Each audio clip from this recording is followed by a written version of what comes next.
নমস্কার, কেমন আছো সবাই? আশা করছি সকলে খুব ভালো আছো, সুস্থ আছো আর সাবধানে আছো। তোমাদের আশীর্বাদ ভালোবাসাতে আমিও বেশ ভালোই আছি।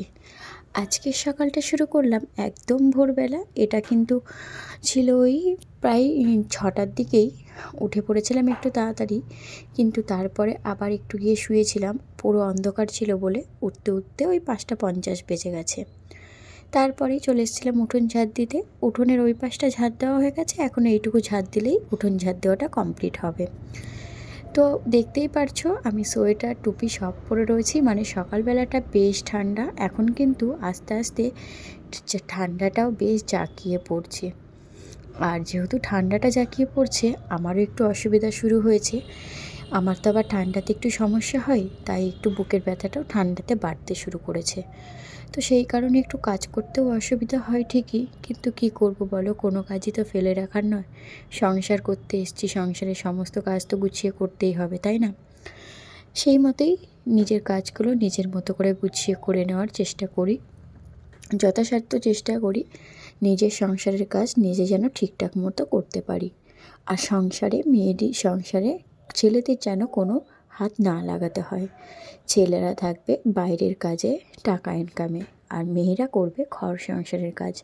তবে এটা নয়, আমি এটা বলছি না যে সব মেয়েরাই ঘর সংসার সামলাবে। কোনো কোনো ক্ষেত্রে মেয়েরাও চাকরি বাকরি করছে। এখন বেশিরভাগ সময়ই মেয়েরা চাকরি বাকরি করে। আমার ক্ষেত্রেও তো সেটি নয়। তাই আমার মনোভাবটাই এই রকমই যে আমি যতদিন নিজের হাতে কিছু না করব, ততদিন আমি যেন ঠিকঠাকভাবে সংসারটা সামলাতে পারি। যাই হোক, শীতের সকাল, তবুও গায়ের কিছু দিয়ে কাজ করতে পারি না। সকালবেলায় উঠোন ঝাড় দিই, তাই হচ্ছে একটু সোয়েটারটা পরি। তারপরে বাকি সব কাজ তো জলেরই হয়, তাই জল যেহেতু ঘাটতে হয়, তাই আর সোয়েটার পরতে পারি না। তবে মাথার টুপিটা খুলি না, ওটা খুলতে খুলতে ওই নাগাদ 10টা কি 10:30 বেজে যায়।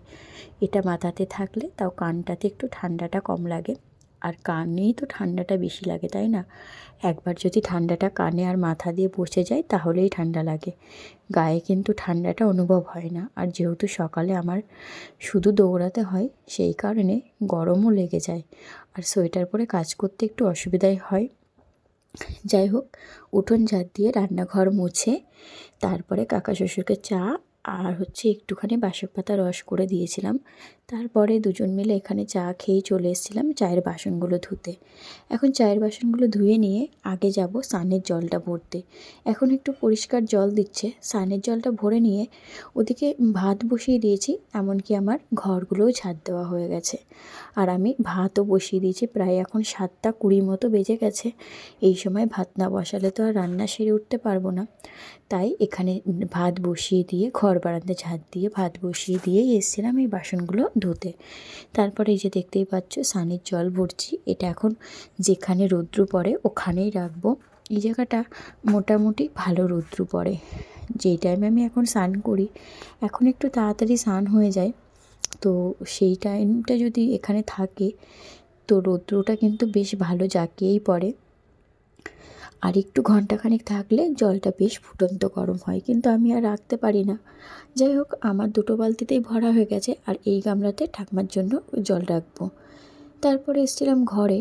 যেহেতু এখন ঠান্ডা পড়ছে, সকালবেলা ঘুম থেকে উঠেই আগে জানলা খুলি না, একটু রৌদ্র উঠলে তারপরেই জানলাটা খুলি। আর দেখতেই পাচ্ছ জানলা খোলার সাথে সাথে একটু ধোঁয়াও উঠছে। ওই যে বললাম ভাত বসিয়ে দিয়ে গেছিলাম, জানলাটা খুলেই আগে একটু মায়ের প্রণাম সেরে নিলাম, তারপরে একটুখানি ভাতটাও দেখে নিলাম কতটা হয়েছে। তো চলো আগে রান্নাবান্নাটা সারি, তারপরে তোমাদের সাথে দেখা হবে। আজ সেরকম রান্নাবান্নার ঝামেলা ছিল না, ওই জন্য স্বামী স্ত্রী দুজনে বসে চা খাচ্ছি। সকালবেলাটা এতটাই রান্নাবান্না তাড়াহুড়ো থাকে যে এখন আমাদের চা খাওয়াটাও রান্নাঘরেই হয়ে যায়। কারণ আমি রান্না ছেড়ে আসতে পারি না, আর বরমশাই আমার পাশে বসেই চাটা খেতে ভালোবাসে। তাই আমি যেহেতু ঘরে আসতে পারি না, তাই উনিই রান্নাঘরে চলে যায়। আর আজ একটু রান্নাবান্নার ঝামেলা কম থাকায় তাই আমিই চলে এসেছিলাম ঘরে চা খেতে। আর রান্নাবান্নার ঝামেলা কম কেন সেটা তোমাদেরকে পরে দেখাচ্ছি। তো এখন আগে দুজন মিলে একটু চা খাই। আর আমাদের সারা দিনের গল্প এই সময়টাই হয়। তার কারণ হলো এই যে এখন বরমশাই বেরিয়ে যাবে, তারপরে আবার আসবে সেই 5টা কি 4:30 5টা। ও যখন আসে তখন আমি আবার শুয়ে পড়ি কাজ সেরে। তো ওর সাথে আমার দেখা হতে হতে ওই 6টা 10-15 বেজে যায়। আমি ঘুম থেকে উঠে দেখি বাবু আমার পাশে শুয়ে আছে। যাই হোক, চা খেয়ে রান্নাবান্না মোটামুটি কমপ্লিট। এখন শুধু আরও একটি তরকারি বাকি আছে, তবে সেটি আর বড়মশাইকে দেবো না। এখন যেটুকু হয়ে গেছে সেটুকুই বড়মশাইয়ের জন্য এখানে গুছিয়ে দিলাম। আগে ওর ব্যাগটা গুছিয়ে দিই, ওকে শান্তি মতো বিদেয় দিতে পারলে আমার একটু শান্তি লাগে। ওর যদি ঠিকঠাকভাবে খাবারটা গুছিয়ে দিতে পারি না, আর সময় মতো সবটা করে দিতে পারি, তাহলে মনটা ভালো লাগে। কাল যেমন একদম হাতের কাছে করেও করতে পারলাম না মাংসের তরকারিটা, শুধুমাত্র কারেন্টের জন্য। সেই আমাকে মশলা কিন্তু শিলপাটাতেই বাটতে হলো, তবু আমি সময় মতো বেচারাটাকে দিতে পারলাম না। সারা দিন মনটা খুঁতখুত করেছিল। যাই হোক, এখানে খাবার, জামা, প্যান্ট, দেখতেই পারলাম ফোনের চার্জারটাও দিয়ে দিলাম, আর এটা হলো জল। তো চলো, বড়মশাই এখন বেরোবে, ওর খাওয়া দাওয়া কমপ্লিট, রেডিও হয়ে গেছে। এই যে এখন বেরিয়ে যাচ্ছে। আর এটা ছিল আমার সাথে লাস্ট দেখা করতে আসা। প্রত্যেক দিন এরকম দেখা করে আমার সাথে, দেখা করে তবেই যায়। তারপরে আমিও একটু পিছন পিছন গেছিলাম দেখতে যে বেরিয়ে গেছে কিনা। তো দেখলাম এসে এখনও বেরোয়নি, হয়তো ঘরে মাথা আঁচড়াচ্ছে। এই যে বললাম মাথা আঁচড়াচ্ছে, হ্যাঁ ঠিক। এখানে খুঁজছিল বোরোলিন, যেটা আমাদের বিছানাতেই থাকে। চলো, বড়মশাই তো চলে গেল। এখানে করছি সোয়াবিনের তরকারি, যেটা মশলা কষাচ্ছে। ওই যে সোয়াবিন আলু ভাজা আছে, আর খুব বেশি বাসন হয়নি, কয়েকটা কলপারে আছে আর কয়েকটা এখানে আছে।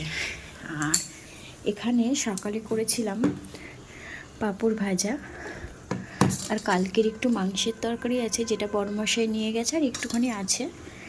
আর সকালে করেছি আলু গাজর ভাজা, আর এটাতে আছে কালকের টমেটো ডাল। আজকের রান্না এইটুকুই। আর এখানে সকালের জন্য ভাত করেছিলাম। তো আজকে রান্না বান্না এইটুকুই। সকালবেলা ঠান্ডার মধ্যে বেশি কিছু করে উঠতে পারি না।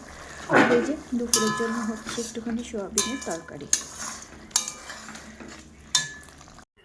রান্না কমপ্লিট হয়ে যাওয়ার পরেই আমি ঘরটা মুছে নিয়েছিলাম, আর সোয়াবিনের তরকারিটা হতে হতে আমি আমাদের ঘরে বিছানাটাও তুলে ফেলেছিলাম। তারপরে রান্নাঘর পরিষ্কার করে সমস্ত ঘরগুলো মুছে নিয়েছি। এখন চলে এসেছি ঠাকুরের বাসনগুলো মাজতে। এই ঠাকুরের বাসনগুলো মাজা হয়ে গেলে আমার মনে হয় মাথা থেকে অনেকটাই চাপ কমে যায়।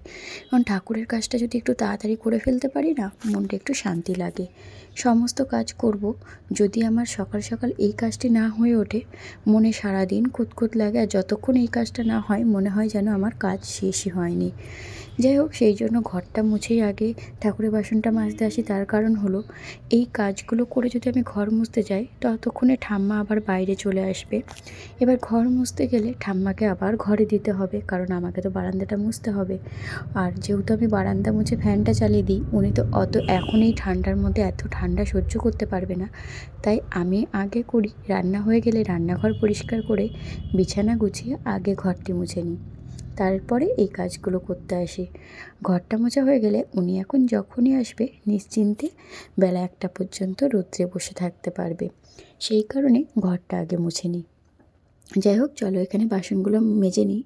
তারপরে আজকে মন্দিরের পাশটা তো আগের দিন বড়মশাই পরিষ্কার করেছে, আজকে আমি সুন্দর করে জায়গাটি লেপবো। সেই কারণেই জল ঢেলে দিলাম, ওখানে একটু ভিজবে, তাহলে একটু ভালো হবে। জায়গাটা অনেকটাই নোংরা হয়ে রয়েছে, একটু ভিজে গেলে ভালো হবে লেপতে। তো চলো, এখানে বাসনগুলো মেজে নিয়েছি। আর দেখতেই পাচ্ছ বাসনগুলো কতটা চকচক করছে। তার কারণ হলো, রোজ আমি এই বাসনটা কামরাঙা দিয়ে মাজি। এত সুন্দর পরিষ্কার হয় এই পিতলের বাসনগুলো, পিতল তারপরে হচ্ছে তামার বাসনটা দেখতেই ভীষণ ভালো লাগে। আর যাই হোক, আমি তো আগেও তোমাদেরকে বলেছি, আমি পরিষ্কার পরিচ্ছন্ন থাকতেও ভালোবাসি, সবাইকে রাখতেও ভালোবাসি। সেই কারণে ঠাকুরের বাসনও যদি কালো হয়ে যায় বা নোংরা হয়ে থাকে, আমার কিন্তু একদম পছন্দ না। আমি এই বাড়িতে আসার পরে যখন আমি এই বাসনগুলো প্রথম ধরেছিলাম, তখন বাসনগুলোতে কেমন একটা চ্যাটপ্যাটানি ভাব ছিল, মানে তেলচিটের মতো। তো এই বাসনগুলোর পিছনেও আমার বেশ অনেকটাই সময় দিতে হয়েছে। এই পুরো বাড়িটার পিছনে আমি পুরো গোটা 6টা মাস পরিশ্রম দিয়েছি, দিন রাত এক করে পরিষ্কার করেছিলাম। তারপরে তো তোমরা জানোই, আমি 1 বছর পরে অসুস্থ হয়েছিলাম। সে কারণে আবারও 3 মাসে সব আগের মতো ওলটপালট হয়ে গেছিলো। সেটাও আবার এখন অনেকটাই আমি নিজের মতো করে গুছিয়ে নিতে পেরেছি আস্তে ধীরে। এখন তো আর আগের মতো তাড়াহুড়ো করতে পারি না, তবে সকালের দৌড়ঝাঁপটা অনেকটাই বেশি হয়ে যায়, যেটা আমার জন্য ঠিক নয় বুঝতে পারি। কিন্তু কি করব বলো, সকালবেলা এমন একটা সময় থাকে যেখানে আমাকে 6:30 থেকে 8টার 8:30টার মধ্যে সমস্ত জলগুলো ভরে রাখতে হবে, এমনকি কাচাকুচির জল দিয়ে, বাসন মাজার জল দিয়ে, স্নানের জল দিয়ে, বাথরুমের জল তোলা দিয়ে, তার মধ্যে রান্না বান্না। বুঝতেই পারছো আমাকে ঠিক কতটা দৌড়াতে হয় সকালবেলা। এই কারণে সকালবেলা সমস্ত ভিডিও তোমাদের কাছে আমি পৌঁছাতে পারি না। সমস্ত কিছু ভিডিও করতে গেলে কাজে দেরি হয়ে যাবে, যেহেতু আমাকে এমাথা ওমাথা 3 মাথা দৌড়াতে হয়, সেই জন্য সবসময় ফোন ক্যারি করা সম্ভব না। আর ফোনটা যেহেতু আমি যেখানে সেখানে রেখে ভিডিও বানাই, তো যেখানে সেখানে তাড়াহুড়ো করে রাখতে গিয়ে পড়ে ভেঙেও যেতে পারে, অঘটনও ঘটে যেতে পারে। সেই কারণে ফোনটা সব সময় আমি নিই না। যখন সুবিধা বুঝি তখনই সেই জিনিসটার ভিডিও বানানোর চেষ্টা করি। তারপরেই ঠাকুরের বাসন মেজে এখানে চলে এসেছিলাম বাসন মাজতে। তোমাদেরকে আগেই বলেছিলাম খুব কম পরিমাণেই বাসন, আর এখানে একটু কাকুমনির সাথে কথা বলছিলাম। বাসনগুলো উপর দিয়ে খাওয়া দাওয়া সেরেই চলে এসেছিলাম ঠাকুমা শাশুড়িকে স্নান করাতে। ঠাকুমা স্নান হয়ে গেলে তারপরে কাচাকুচি করতে যাব। তো আমাকে বললো আজ আমি স্নান করব না, মাথা ধুইয়ে দাও। তো আমি বললাম তাহলে এক কাজ করো, চলো তেল দিয়ে ভালো করে মাথাটা ধুইয়ে দিই।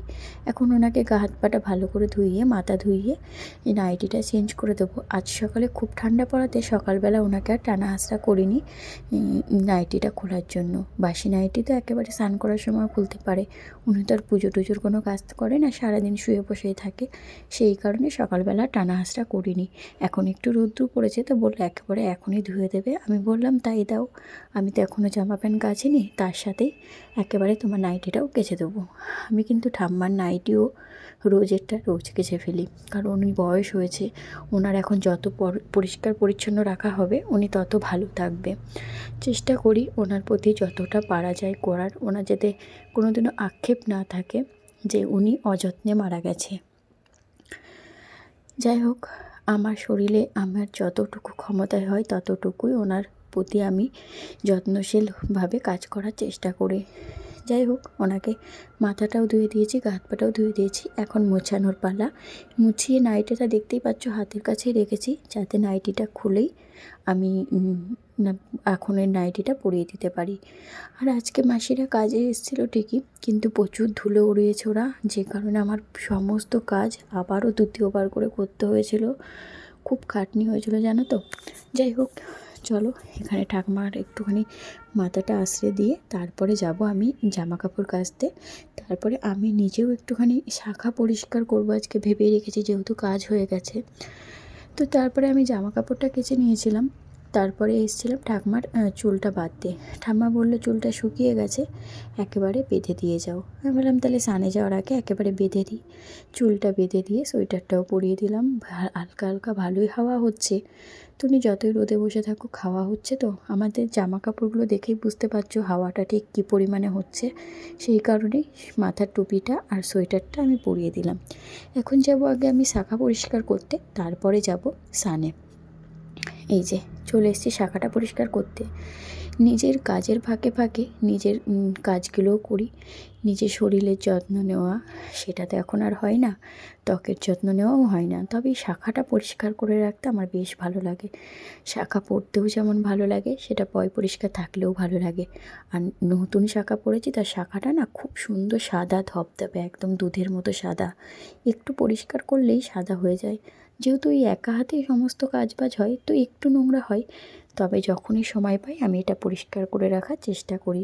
তবে পরিষ্কার পরিচ্ছন্ন থাকলেও হঠাৎ কোথাও যাওয়ার হলে দেখতেও বাজে লাগে না, তাই চেষ্টা করি নিজের মতো করে পরিষ্কার করে রাখার। তারপরে চলে গেছিলাম স্নানে, তারপরে স্নান ধান করে পুজো টুজো দিয়ে খাওয়া দাওয়া কমপ্লিট। এখন এসছি এদেরকে খেতে দিতে। আমার খাওয়া হয়ে গেছে, সবার খাওয়াই হয়ে গেছে। এখন এদেরকে খেতে দিয়ে তারপরে যাব ঠাম্মার ঘরের মশারি টাঙাতে, পরে এসে এই বাসনগুলো মাজবো। ঠাম্মা শুয়ে আছে, আগে ঠাম্মাকে একটু লেপ গাইয়ে দিয়ে দেবো, তারপরে মশারিটা টাঙাবো। সেই কারণেই পরে এসে বাসনগুলো মাজবো। এই যে ঠাম্মার ঘরে চলে এসেছি। এখন ঠাম্মাকে আগে লেপটা গায়ে দিয়ে দিই, কারণ ওনার খুব ঠান্ডা লাগছে আজকে, যেহেতু ঠান্ডাটা একটু বেশিই পড়েছে। আমারই ঠান্ডা লাগছে, ঠাম্মার তো এখন রক্ত ঠান্ডা হয়ে গেছে, ওনার তো ঠান্ডা লাগবেই, তাই না? তো ওনার লেপের সাথে আরও দুটো কাঁথা দিতে হয়েছে, যেহেতু আজকে প্রচণ্ড ঠান্ডা। তারপরে এই জানলাটা বন্ধ করে দিলাম, আর এখন মশারিটা টাঙিয়ে দিই, তারপরে যাব বাসন মাজতে। তো চলো ঠাম্মার ঘরের কাজগুলো করে দিই, তারপরে আমার বেশ কিছুটা কাজ আছে, মানে বাসনগুলো মাজবো আর এঁঠোটা নেব। তারপরে একেবারে তোমাদের সাথে দেখা হবে রাতের বেলা। টাটা।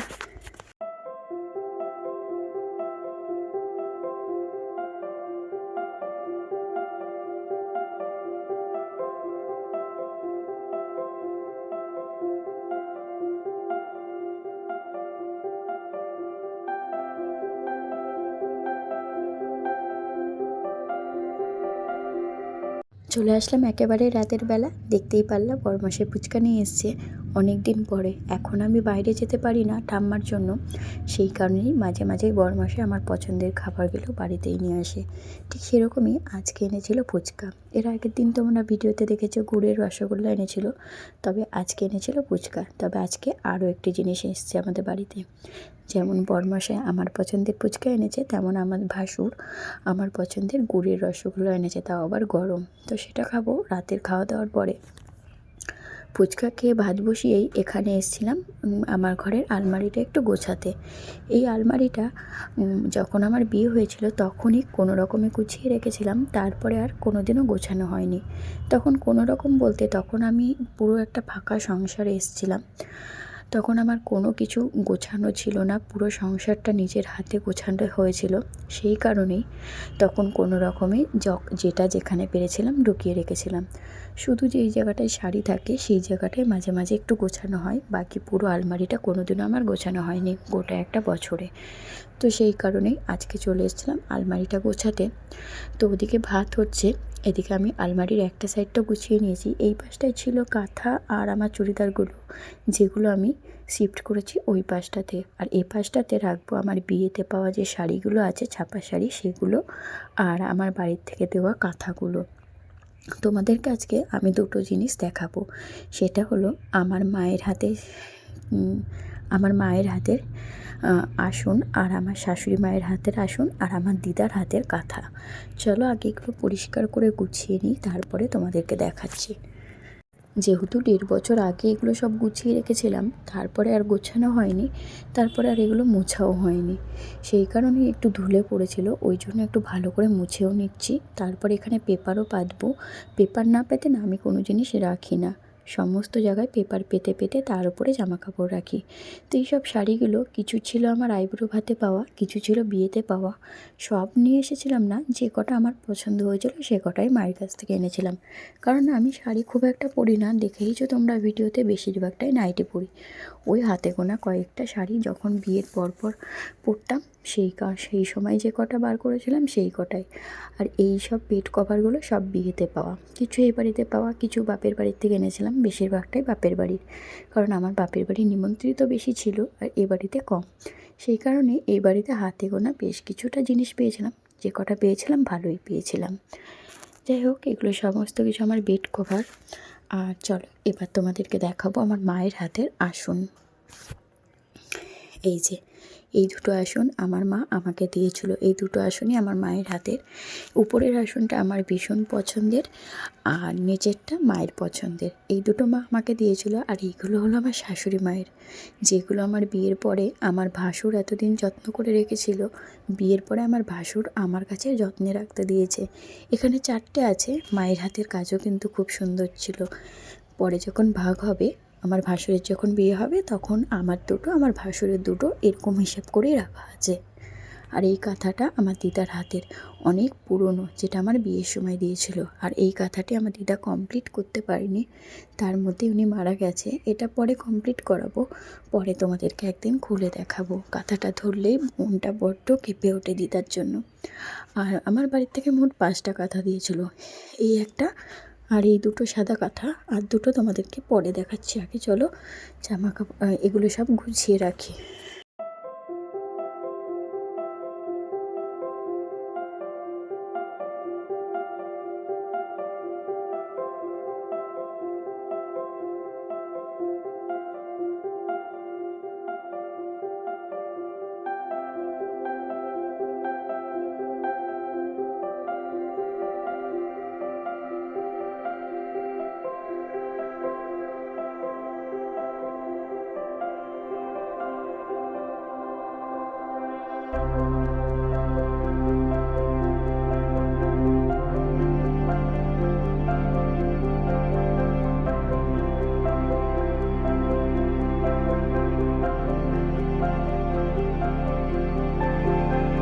এই যে বাকি দুটো কাঁথা, আগে তো দেখালাম তোমাদেরকে 3টে, আর এই দুটো মোট 5টা কাঁথা আমার বাপের বাড়ির থেকে দিয়েছিল। মা বলেছে পরে আবার দেবে। এই জুতোগুলো কবে কেচেছিলাম তোমরা তো জানোই, আগের সপ্তাহে। এখনও পর্যন্ত বড়মশাইয়ের আশায় রেখে দিয়েছিলাম, সে আজ পর্যন্ত এই ফিতেগুলো পরালো না। তো ভাবলাম চলো আজকে হাতে সময় আছে, বড়মশাইয়ের আশায় ফেলে রাখলে এই জুতোগুলো আবারও নোংরা হয়ে যাবে। সেই কারণেই আমি বসে পড়লাম জুতোর ফিতেগুলো লাগাতে। চলো তোমাদেরকে বড়মশাই বাড়ি আসলে তাকে আজকে একটু কথাও শোনাবো। তো জানি এসে খুশিই হবে, যেহেতু আমি এটা করে ফেলেছি কাজটা। তো খুশি হলেও ওকে একটু কথা তো শোনাতেই হবে। তো চলো আগে ফিতেটা তাড়াতাড়ি পরিয়ে নিই। আর পরানোর পরে আমি না ঠিকঠাক জুতোর ফিতে পরাতে পারি না, তো তোমাদেরকে সব জুতোগুলোর ফিতে পরিয়ে নিয়ে তারপরে তোমাদেরকে দেখাচ্ছি ঠিকঠাক হয়েছে কিনা, কমেন্টে জানাবে কিন্তু।